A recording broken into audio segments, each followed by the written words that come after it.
안녕하세요, 저스티스입니다. 이번 시간에는 명나라 영락제에 대해서 알아보도록 하겠습니다. 여러분 재밌게 보시고 좋아요와 구독 부탁드리겠습니다.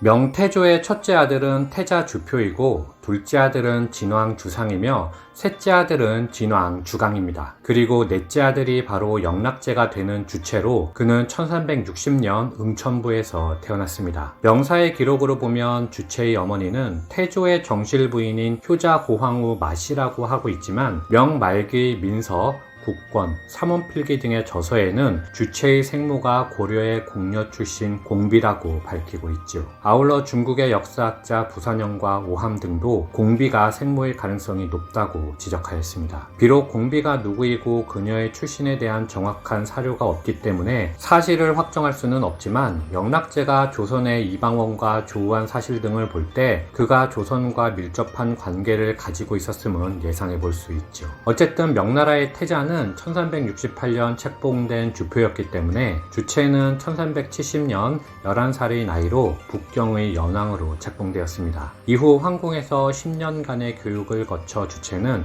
1380년에 북평으로 가서 북평 일대를 직접 통치하기 시작하죠. 당시 원나라의 순제는 주원장의 공격으로 대도를 벌이고 북방으로 도망쳤지만 이후 몽골 고원지대에서 34년간 명나라와 각축을 벌이는데 그 시기를 북원시대라 부릅니다. 따라서 주원장은 1370년부터 1396년까지 무려 8차례나 북벌을 진행하였고 이때 연왕 주체가 부친을 보좌하며 많은 전공을 쌓아 북방의 최고 실력자에 등극하였습니다. 1392년에 태자 주표가 병으로 사망하였습니다. 그런데 이후에 둘째 아들 주상과 셋째 아들 주강도 연이어 사망하였죠. 형들이 모두 죽었으므로 주체는 자신이 태자로 책봉될 것을 기대하였지만 태조는 1398년 임종을 앞두고 주표의 아들 주윤문을 황제로 추대하라 지시하였습니다. 따라서 주윤문이 그해 6월 응천부에서 22살의 나이로 명나라 제2대 황제에 등극하였죠. 게다가 태조의 원로 대신들은 젊은 황제의 통치 기반을 강화하기 위해서 번왕들의 세력을 무력화시켜야 한다는 것을 잘 알고 있었기 때문에 여러 번왕들의 자기를 박탈하면서 패서인함에 따라 결국 연왕과의 충돌이 불가피해졌습니다. 그리고 1399년 연왕이 간신 황자징, 제태 등을 주살한다는 명분으로 군사를 일으켰고 건문제는 장흥우, 경병문, 이경룡 등의 장수들로 하여 연왕과 맞서게 하였죠. 하지만 명초의 천하를 평정했던 불세출의 장수들은 통일 이후 대부분 주원장에게 학살당하였기 때문에 황제는 연왕의 공격을 당해낼 수 없었고 승기를 잡은 연왕은 1401년 12월 드디어 대규모 군사를 일으켜 응천부 정벌을 시작했습니다. 이듬해 5월 회수를 건너 양주, 통주를 공략하고 1402년 6월 장강을 건너 황궁을 겹겹이 포위하였죠. 황궁은 전의를 상실하여 금천문을 열고 투항하였습니다. 항복 당시에 한 황관이 불탄 시체를 들고 와 황제의 시신이라 아뢰어 연왕은 극진히 장례를 치렀지만 그가 과연 불타 죽었는지는 여전히 위궁에 빠져 있습니다. 참고로 영락제 시기에 시행된 정화의 원정이 건문제를 찾기 위함이라는 설도 있는데 이는 정화의 대항의 편을 참고해 주시면 좋을 것 같습니다. 이렇게 하여 반정에 성공한 주체는 한 달 뒤인 1402년 7월 드디어 꿈에 그리던 황제로 등극하였습니다.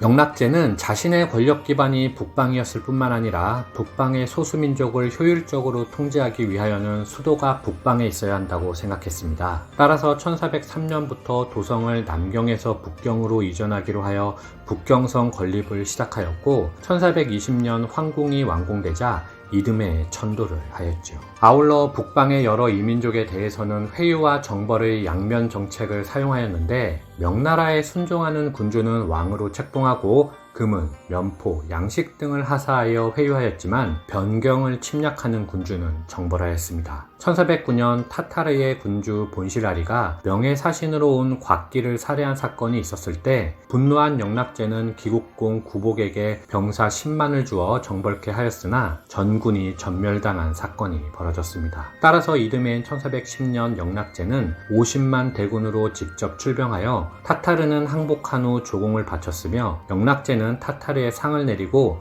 본시라리의 부하 아노테를 환영왕으로 책봉하였지요. 그 후 명나라는 타타르를 지원함으로써 주변의 여러 부족들의 침략을 방어하였는데, 시간이 흘러 아노테의 세력이 강성해지자 1422년부터 3년간 또다시 북벌을 시작하여 아노테를 몰아내기도 하였습니다. 영락제의 북벌을 요약해보면, 그는 기본적으로는 이의제를 통하여 변경을 시키고자 하였지만 이의제의 정책이 원활하게 진행되지 못할 경우 직접 대군을 이끌고 막북 침정을 감행한 적극적인 황제였고, 그 덕분에 명나라는 초기에 북쪽의 안정을 지킬 수 있게 되었습니다. 참고로 영락제는 1424년 제5차 북정을 끝내고 북경으로 회군하는 중에 유목천에서 65세로 병사였고, 황희는 그의 장남 홍희제 주고치가 이어받게 되지요.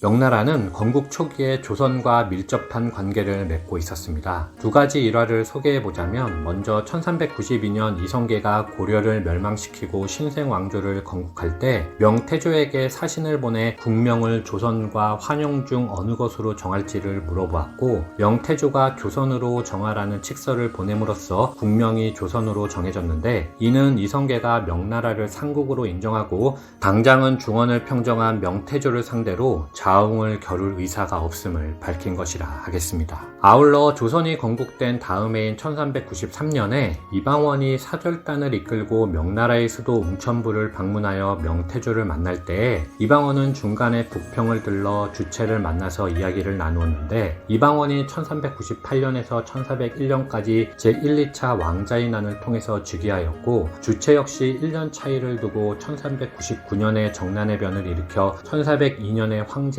등극한 점을 생각해 본다면 둘은 묘한 공통점을 가지고 있음을 알 수 있습니다. 당시에 둘이 만나서 무슨 이야기를 했을지 궁금하지 않을 수 없는 대목이죠. 주체는 즉위 직후 첨도호사 유사기를 조선에 보내 자신이 황제에 등극하였음을 알렸고, 이방원 역시 사절단을 파견하여 자신을 조선의 왕으로 책봉하는 칙령을 받기도 하였는데, 명나라와 조선이 이후 200여 년간 설린 우호 관계를 유지한 것은 이 시기에 본격 발현되었다고 짐작해 볼 수 있겠습니다.